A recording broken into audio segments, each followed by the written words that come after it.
Dalam ayat pertama surah Al-Isra, Allah berfirman, A'udzubillahi minasyaitanirrajim. Bismillahirrahmanirrahim. Subhanalladzi asra bi'abadihi laylan minal masjidil haram ilal masjidil aqsa alladzi barakna hawlahu الذي باركنا حوله لنريه من آياتنا إنه هو السميع البصير.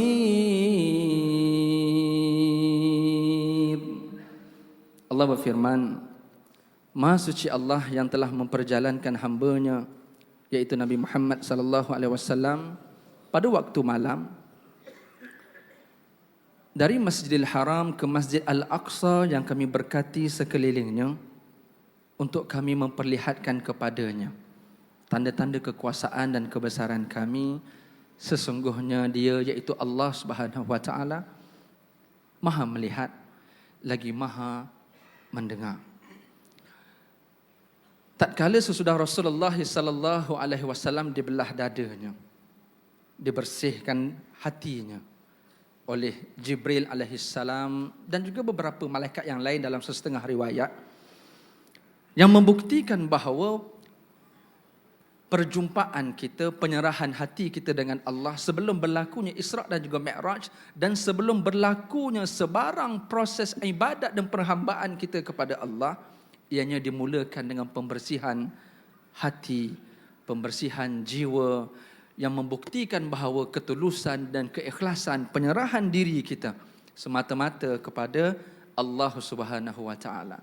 Justru sesudah itulah, dalam proses bagaimana Allah mengubati kesedihan Rasulullah, tatkala Allah mengarahkan malaikat Jibril alaihissalam yang merupakan ar-ruh, iaitu ketua bagi para malaikat, Jibril lantas diperintahkan oleh Allah untuk bertemu dengan Rasulullah tatkala Rasulullah sallallahu alaihi wasallam berada di Hijr Ismail.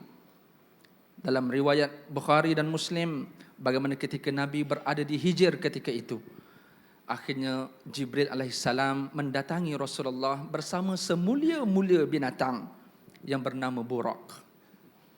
Dan ini antara bukti bahawa Allah Subhanahu wa taala bukan sekadar mahu menjemput Rasulullah untuk bertemu dengan Allah, tetapi yang disebutkan antaranya dalam tafsir Ibn Kathir bahawa Allah hendak memperlihatkan tanda-tanda kekuasaan Allah melalui penciptaan serta tugasan-tugasan yang Allah berikan kepada makhluknya. Sama ada semulia-mulia binatang iaitu Burak dan semulia-mulia malaikat yang namanya Jibril alaihissalam, dan proses penyatuan ini disatukan dengan semulia-mulia ciptaan manusia yang bernama Rasulullah sallallahu alaihi wasallam. Tiga semulia-mulia makhluk ini dipertemukan di persekitaran Masjidil Haram dalam satu kembara menuju ke angkasa, kembara menuju ke langit, Isra' dan juga Mi'raj. Muslimin dan muslimat yang dirahmati Allah, pada suatu malam itu, yang peristiwa ini sebenarnya bukan sekadar satu proses untuk mengajak Rasulullah, menjemput Rasulullah, tetapi Allah menganugerahkan malam yang fungsinya adalah antara sebaik-baik waktu untuk kita beribadah dan menyerahkan diri kita kepada Allah. Maka ulama menyatakan dalam tafsirnya, mengapakah malam itu dipilih, antaranya adalah pada sebaik-baik waktu dan setepat-tepat waktu untuk memudahkan kita bertemu dengan Allah Subhanahu wa taala. Muslimin yang dirahmati Allah, barangkali kita tidak perlu bermi'raj ke langit sebagaimana Rasulullah. Barangkali kita tidak terpilih oleh Allah. Allah tidak memilih kita untuk naik ke langit sebagaimana Rasulullah, untuk bermi'raj kepadanya. Tetapi memadailah dengan kita bermi'raj di sejadah kita. Barangkali cukup dan memadailah bagaimana kita bermi'raj kepada Allah di tikar sejadah, di tempat, di masjid dan seumpamanya, tempat-tempat kita sujud, rokok, tunduk dan patuh kepada Allah Subhanahu wa taala. Dan proses ini bukan sekadar pada waktu malam, tetapi bagaimana Allah Subhanahu wa taala membawa Nabi dari masjid ke masjid.